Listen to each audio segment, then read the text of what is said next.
warahmatullahi wabarakatuh. Halo guys, dan di sini kami akan sedikit berbincang-bincang mengenai apa sih itu renang. Nah, sebelumnya perkenalkan saya Rita Ayani dengan NIM 23086094 dan rekan-rekan saya. Saya Alvin Afriyanda dengan NIM 23086132. Halo, perkenalkan nama saya Anwar Ferdiansyah dengan NIM 23086128.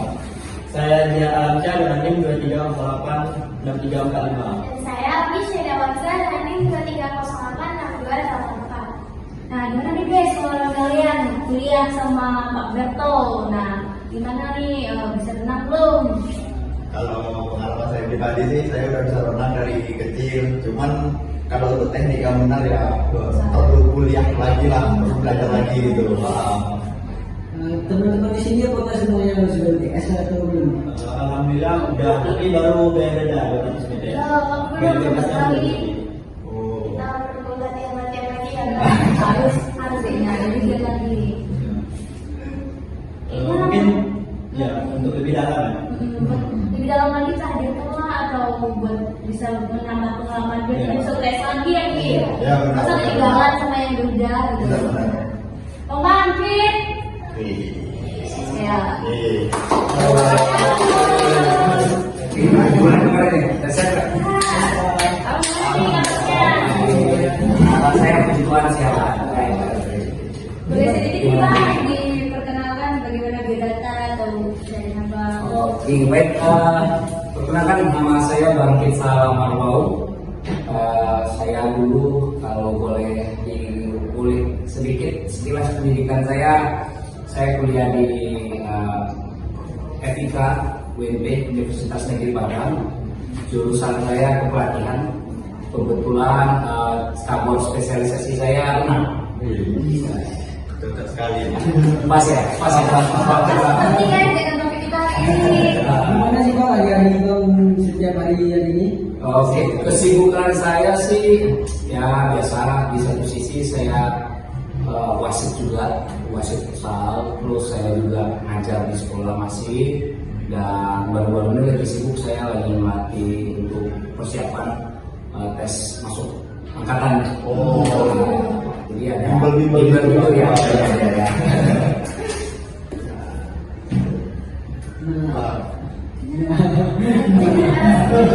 Tapi berterima kasih banyak. Oke, sama-sama. Apakah bersedia untuk kami menambah ilmu dan Oke, wawasan siap. Dan tentunya ini adalah tugas proyek kami untuk puas mata kuliah apotek Oke. yang dibina oleh Pak Berto. Saya dulu. Halo. Nah, Bang, kan di sini topik yang pertama kami adalah tentang mewawancarai pelatih renang Oke, siap. yang udah berlisensi. Oke, ya, siap. Makanya kita keinget bagaimana sih abah, oh dia kemarin kan kita ada satu wasit bisa berlisensi. Nah, kami mau bertanya nih bagaimana sih awal abang itu melatih yang dari gak bisa renang jadi bisa renang gitu. Oh gitu. Ya itu sih ketika sebelum saya terjun fokus untuk menjadi seorang pelatih renang yang bisa dikatakan profesional ya. Saya juga harus punya lisensi ya. Tapi sebelumnya itu karena saya ketika fase saya kuliah memang ada ketika ngambil spesialisasi cabur renang. Di situ kita juga ada prakteknya. Jadi di situ kita salah satu tugasnya itu kita terjun gabung ke klub-klub renang, dan ketika kita gabung kita dipercayakan untuk memegang anak yang betul-betul dari nol. Maksudnya dari nol itu yang belum dari bisa jadi bisa. Nah itu kurang lebih. Tapi itu kalau dari umur berapa aja tuh Bang? Kalau untuk dilatih renang itu? Biasanya sih udah di dunia umur 5 tahun sudah. Oh, 5 tahun ke atas. 5 tahun ke atas sudah. Biasanya yang saya pernah pegang ya. Iya. Nah, gitu kira-kira. Kalau misalnya nih ada contoh orang Bang, mengalami trauma gitu, atau yang pernah tenggelam, nanti gimana cara abang mengatasi atau mengajarnya agar tidak terlebih, biar bisa berenang kembali? Oh gitu. Jadi yang pertama sekali tentunya kita juga sebelum mau melatih siswa atau anak yang mau belajar berenang, siapapun itu baik dia masih usia anak-anak, dewasa, remaja, yang pertama sekali kita sebagai pelatih renang itu harus mengetahui background ini, background yang bersangkutan. Apakah memang dia sebelumnya pernah mengalami traumatik dengan air? Apakah baik itu dia pernah berenang, terus coba-coba belajar berenang, tenggelam, kelelap, terus itu dia. Kita pertama sekali harus tahu background dia, apakah pernah mengalami itu.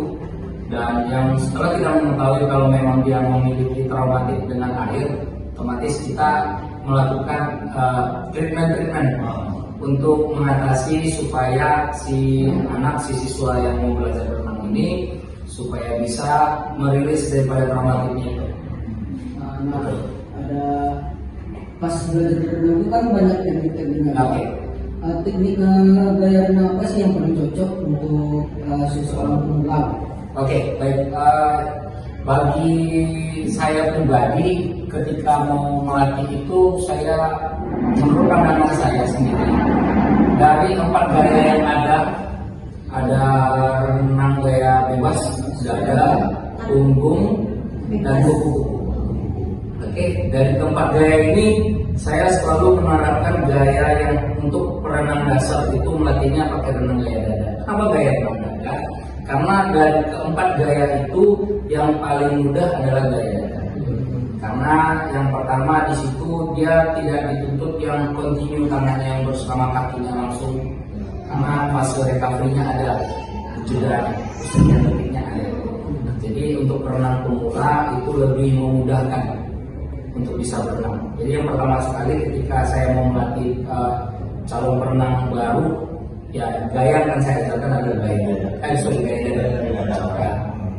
Tentang kan yang pelatih renang gaya dada, berapa lama tuh Bang untuk mengajarkan pemula sehingga bisa menjadi profesional atau setidaknya bisa? Oke, untuk bisa ya tergantung. Kenapa saya bilang tergantung? Tergantung daripada individunya, maksudnya individu daripada calon perenang baru itu. Kenapa? Karena ketika dia yang bersangkutan memiliki dorongan kuat untuk pengen bisa berenang, otomatis dia ketika kita ngajar dia selalu pengen lebih. Tapi ketika ada yang individu yang startnya ya capek, dia terus sudah stop, dia nggak mau lagi. Nah itu tergantung, makanya saya bilang tergantung. Tapi yang pernah saya ajarkan di pertemuan kelima dia sudah bisa. Makanya balik lagi kepada individunya. Semangat yang pengen bisa itu tinggi atau enggak. Itu tuh dalam 1 minggu itu berapa kali latihan? Biasanya sih tergantung ya, karena saya lebih kepada privat. Saya privat ya, nggak klub. Jadi saya lebih ke privat, betul-betul terkhusus yang memegang untuk satu anak atau beberapa orang untuk sekali jalan. Jadi untuk bisa jadi berenang itu di 5 pertemuan saya sudah. Dan untuk dalam pertemuan intensitas waktu pertemuan itu tergantung dari dia. Kita akan memfleksibelkan waktu, mencocokkan waktu dia misalnya kapan dalam seminggu, saya akan bisa berkata seminggu, kita akan tentukan jadwalnya. Oke, sebenarnya saya lebih ke privat. Saya akan menyesuaikan, kita akan saling menyesuaikan jadwal. Tapi yang biasanya saya selalu untuk mematok minimal 2 kali dalam seminggu. 2 kali dalam seminggu itu minimal sekali. Karena kalau hanya 1 kali seminggu bakalan lupa. Jadi dia karena kan gini, semakin sering dilatih semakin terbiasa sehingga merekam. Jadi kalau itu Bang, dalam 1 kali sesi latihan itu biasanya berapa jam tuh Bang kalau selama? Saya patoknya sejam itu minimalnya tuh. Iya. Minimal sejam. Tapi bisa lebih Bang ya? Bisa lebih kalau dia sanggup. Oh. Program yang itu Jadi yang pertama sekali ketika mau belajar berenang itu, saya tahapan pertama sekali itu adalah pengenalan air. Pengenalan air. Di situ yang nanti bakalan terlihat apakah si anak ini mengalami traumanya atau tidak. Nah, proses pengenalan air ini ya dimulai dengan kita main duduk di pinggir kolam, kakinya mainin air, terus basahin badannya dengan air, terus airnya ditampung pakai tangan taruh di atas kepala. Jadi terbiasa itu bakalan terlihat apakah dia terbiasa wajahnya ini kena air atau tidaknya, itu kan kelihatan biasanya dia sudah Berarti pengalaman kasus ini. Sudah. Gitu kurang lebih. Nah. Terus apa? Membahas tentang trauma tadi, Nah. bentuk trauma apa saja yang kamu temukan pada saat kamu? Trauma yang lebih sering saya temukan adalah ketika si anak itu belajar berenang dengan orang tuanya. Nah, ini kan terkadang kan orang tua begitu khusus bapaknya nih biasanya orang tua laki pengen bapaknya bisa, otomatis anaknya dia pengen bisa. Tapi tanpa didasari basic untuk bagaimana yang cara yang benarnya, trik-triknya yang benar. Yang merasa tertekan. Nah, ya, itu kurang lebih. Sementara kalau kita diperhatikan, kita memang belajar dari awalnya tekniknya itu ada bertahap sampai pada masuk pada kegiatan intinya. Gitu loh. Nah, kayaknya ini kita terlalu sibuk ngobrol deh. Ya, harus minum dulu ya sih. Siap boleh dulu. Oke, terima kasih. Dari tadi dikasangin sama ini. Terus apa? Apa lagi? Apa yang mau kalian tahu lagi tentang dunia batin? Mau bertanya mengenai abang sendiri nih. Apa? Kok bisa sih abang tertarik mengambil lisensi renang gitu? Oh, oke. Waduh, ini pertanyaannya asik. Saya merasa flashback. Saya merasa flashback. Kalau saya boleh cerita sedikit lagi. Saya waktu kuliah kan cabur saya spesialisasi saya renang. Tapi karena saya cinta dengan kampus saya tamat saya kuliah renang. Jadi karena saya sudah termasuk mahasiswa akhir, jadi ketika skripsi dosen PA saya itu kebetulan Prof. Sayuti. Oke. Jadi karena melihat saya sudah mahasiswa akhir, jadi beliau mencoba memberikan saya berbanding 180 derajat berbanding terbalik dengan cabur saya. Karena biasanya kalau kita diperhatikan apa spesialisasinya itu yang bakalan diangkat menjadi bahan judul skripsi. Nah, pas saya diangkat waktu itu kasih judul tentang ekskul sepak bola. Jauh ya. Jauh.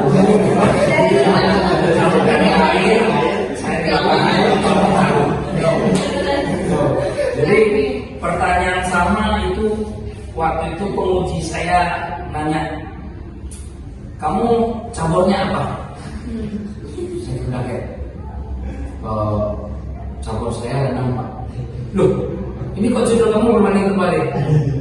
Kenapa kamu pilih spesialisasi kamu renang? Saya boleh cerita lagi nggak Pak? Boleh. Jadi ini Pak, kalau saya ambil spesialisasi saya sepak bola, otomatis saya pertama sekali membutuhkan siswa yang banyak. Yang kedua, gak afdol rasanya melatih sepak bola kalau lapangan nggak ada. Nah, terus dengan siswa yang banyak itu, saya juga otomatis tentunya memerlukan asisten juga nanti untuk membantu. Nah, jadi kalau dipikir-pikir ya Pak, income ke saya duitnya itu jadinya sedikit. Itu. Tapi kalau di renang Pak, saya nggak butuh cari tempat yang tempat maksudnya dalam artian kolam, saya nggak susah. Di mana-mana saya bisa dapatkan kolam. Yang kedua, saya melatih itu dengan satu siswa bisa jalan. Satu siswa saya bisa jalan. Terus yang laginya yang untungnya, ketika si anak itu bayar untuk privat, itu full kantong saya maksudnya. Nah, itu mengenai uang nih guys.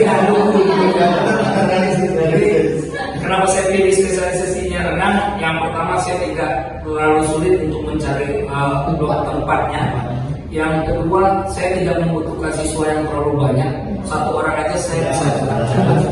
Yang ketiga income pemasukannya full ke saya.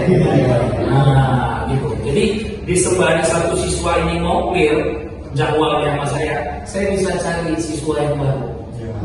Nah, gitu kan. Saya continue terus. Itu kurang lebih. Itu alasan Sebenarnya saya. siapa ngambil lisensi renang mana? Saya kalau ngambil lisensi Saya ngambilnya di Bandung. Apa tuh? Baru kalau saya baru resmi punya lisensi 2023 saya baru ambil. Baru tahun kemarin saya di Bandung. Saya baru ambil di Bandung setelah COVID itu perdana dibuka. Karena COVID ada jeda kan yang berinteraksi. Itu dia perdana buka saya ambil supaya di satu sisi kenapa saya mengambil lisensi supaya saya bisa lebih profesional lagi, dan kedua tidak akan yang berinteraksi. Itu dia perdana buka saya ambil supaya di satu sisi kenapa saya mengambil lisensi supaya saya bisa lebih profesional lagi, dan kedua nilai saya lebih naik lagi tuh. Saya punya price dan naik lagi gitu. Dengar-dengar di Bandung nggak ada kopi ya, adanya teh. Ya, PT Bandung ada bisa jadi. Oke, siap. Ini dari kalian pada bisa berenang belum? Atau mau ada yang tertarik mau saya aktivatin? Belajar dulu tentang privat, siapa yang mau privat? Silahkan guys, hubungi diri bukan nggak bisa rekam bang, cuma nggak terbiasa. Karena mungkin kesibukan lain ya dia. Dan juga mungkin karena kalau misalnya nggak ada laut atau sungai, nggak Oh gitu. terlalu di kampung. Tapi kan mereka ini kan ada beberapa yang berpuas bang. Kalau untuk latihan, kalau untuk luas kami ini untuk prakteknya itu 200 meter coba. Aduh, masih pendek. Tapi beberapa nggak bisa. Mungkin untuk menambah tenaga gitu atau biar mampu itu programnya apa ya bang? Kalau saya untuk masalah nafas lebih bagusnya dilatih satu. Kalau dilatih bang ya, berarti Dan rajin jogging, terus sepeda. Oh sepeda bang ya. Kenapa sepeda? Lebih bagus ke sepeda lagi. Karena di situ satu kita latihan nafas. Yang kedua kita latih kaki. Karena berenang kita motornya di kaki, mesinnya di kaki. Benar-benar. Tapi lagi juga di kaki masih. Iya, Bahkan itu contoh ada dua lagi. Oh berarti tidak pure latihan di air terus bang? Tapi di mana saya nggak sekali. Oke, siap. Oke, kok nggak bisa gitu kayak pernapasan nggak bisa setenang itu kalau di air. Ya bang, banyak kan Mana gitu. tuh? Makanya saya bilang biasakan wajah kita itu terbang-basah. Terus ketika kita sedang tidak di kolam, kita melatih gerakannya itu supaya lebih luas. Maksudnya luas di sini supaya gerakan kita lebih bagus. Jadi sudah terbiasa. Makanya dari awal saya bilang tadi, sistem otot ini merekam. Benar. Otot ini merekam. Jadi kita terbiasa seperti itu ketika di air kita menggantikan. Kebiasaan ya. Nah, jadi kalau untuk masalah di air, yang kedua itu kita gini, kita bernafas terbiasa, maksudnya sama seperti kita di darat dan di air. Bedanya itu kita ngambil nafas kalau di air kita pakai mulut, keluarin dari hidung. Tapi kalau kita di darat lewat hidung semua. Jadi ketika di air kita buang nafasnya sama seperti kita di darat. Dalam artian buang nafasnya nggak sekaligus habis. Gitu dia. Jadi ambil nafas, keluar, ambil nafas. Terus ketika masuk kepala di dalam air, buang nafasnya pelan-pelan, tidak langsung habis. Tapi mungkin balik lagi ke fase awal bisa akan terbiasa. Iya, rajin latihan. Perlunya itu programnya mungkin. Poin pentingnya itu latihan. Latihan bang. Jangan kebentur, ulangi lagi, sampai lagi terbiasa saja bisa. Tapi kalau untuk misalnya gaya bebas bang, kan itu kan dominan kaki juga, tangan juga. Tapi kemarin waktu aku puas gaya bebas tuh bagian paha sampai ke kaki tuh rasa kram gitu. Itu cara atasnya gimana? Rasa kram itu ya di mana-mana pastinya stretching kita perlu. Stretching bang. Ya, stretching sama olahraga kita perlu. Karena kita bakalan di air, motor kita harus panas dulu. Dan kedua, kalau bisa, saya anjurkan ketika kita mau berenang, setelah kita stretching warming up, jangan lupa badan kita basahin dulu. baru kita terjun. Penyesuaian air bang ya. Penyesuaian supaya nggak kaget. Iya. Jadi Terus kemarin untuk pendinginannya itu gimana? Pendinginan maksudnya gimana? setelah itu, ya. Setelah kita melakukan aktivitas, ulangi lagi seperti yang kita stretching tadi. Itu aja. Kita melenturkan lagi otot kita. Gitu. Ya, soalnya kemarin tuh waktu kaki dari paha sampai ke ujung kaki ini rasa nggak berdaya lagi. Berat. Tapi kenapa? Rasa nggak punya kaki lagi. Sampai nggak bisa berjalan lagi. Oh iya, waduh kacau. Berarti kurang latihan dan atau gimana? Tapi yang perlu kita ingat juga bahwasanya di dalam berenang itu ada yang namanya streamline. Apa tuh bang? Wah, ini bahasa. Jadi posisi streamline itu adalah posisi di mana kita tubuh kita ini satu garis lurus sama air. Jadi jangan ini ada badannya. Ketika kita berenang ini dari ini pinggang ke atas ke bawah ya. Tapi dari pinggang ini ke bawah begini. Ini bakalan jadi jangkar kaki kita jadi pemberat. Semakin kuat kita gini ya makin berat juga lagi karena lebih enaknya itu datar. Jadi sekuat apa kita kaki ini melejut ketika melejut air semakin cepat kita masuk. Ya, emang terasa sih waktu kemarin tuh posisi badan dia. Ya, itu ada triknya lagi tuh latihannya. Boleh dong mau di-share tuh bang? Jadi untuk membuat posisi kita streamline itu latihannya adalah kita bisa pegang bibir daripada tepi kolam. Kita pegang, terus panggul itu, pinggang itu kita kunci naik ke atas. Kunci pinggang, tahan, lalu gerak-gerakin kaki. Itu kayak bebas tadi ya, kita gerakin terus. Di situ untuk bisa. Terasa turun, naikin lagi tuh. Angkat lagi panggul sampai posisi streamline. Yang berat, ada yang berat. Untuk mendapatkan faktor terbiasanya. Banyak kendalanya biasa di situ sih. Belum berenangnya tuh memang masih kayak gini. Karena itu dia, karena posisi kita tidak streamline sehingga tidak berat.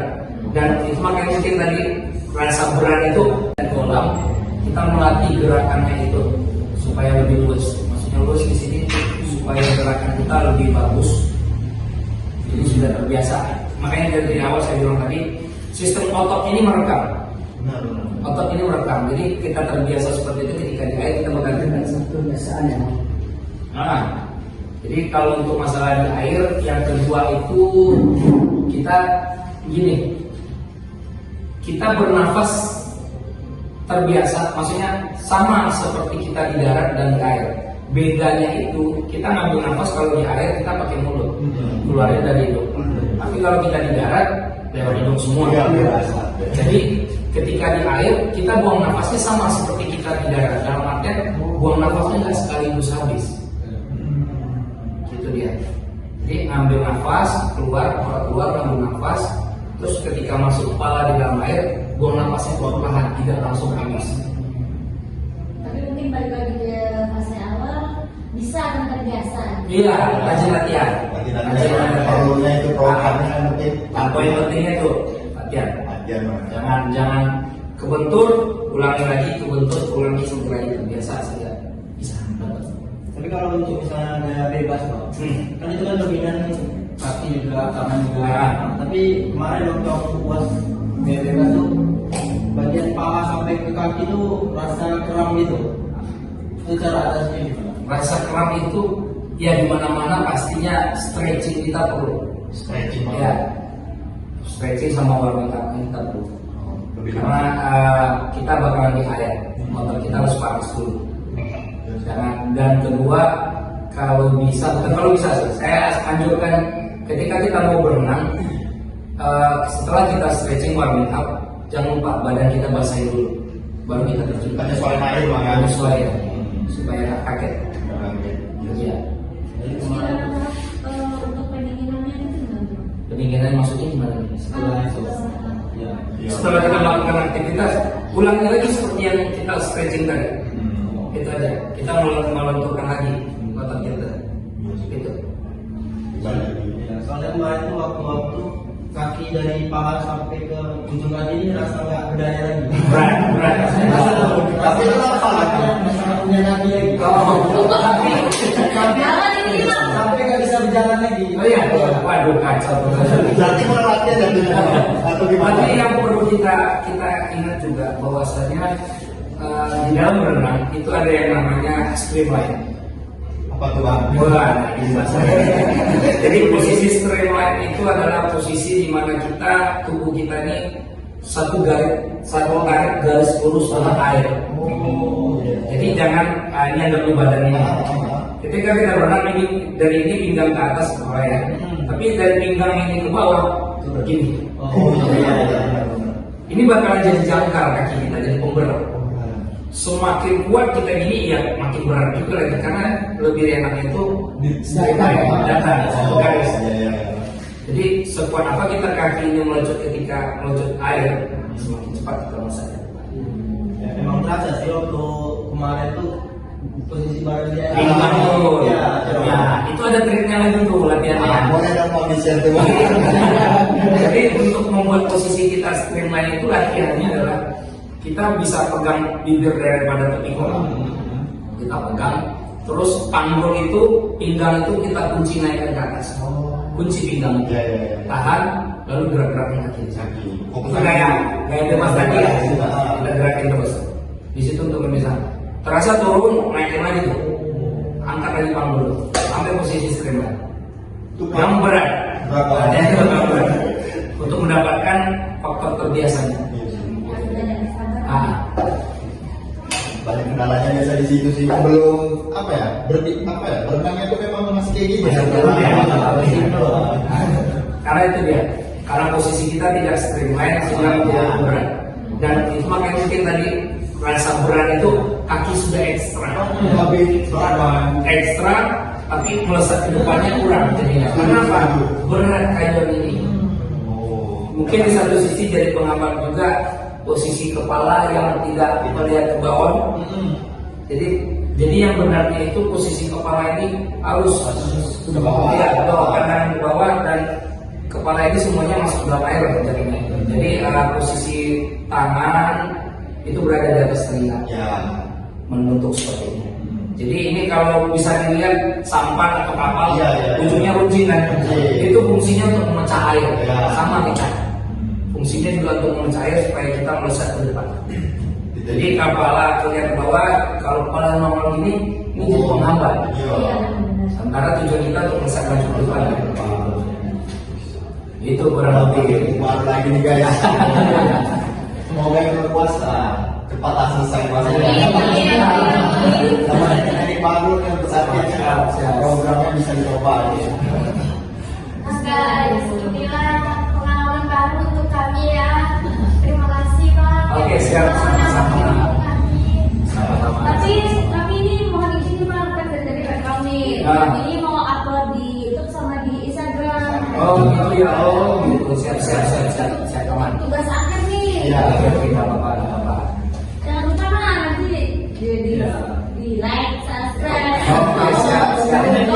Oke, Baik juga teman-teman ya. Benar. Saya kasih sini membutuhkan penonton yang banyak. Tunggu guys, banyak nih guys. Jadi ya. Oke. Oke, itu saja Bang. Oke, Terima kasih banyak siap, atas sama-sama. telah bersedia sekali lagi Siap. kami yang menamai ilmu kami. Karena ini sama-sama fit kita kan Bang. Jadi salam olahraga dulu ya. Salam olahraga, jaya. Yang beri dulu nggak sih? Jangan lupa saya.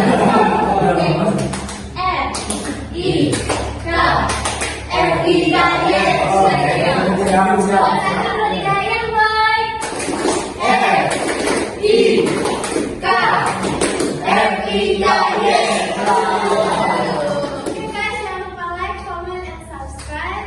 Dan see you. See you. Assalamualaikum warahmatullahi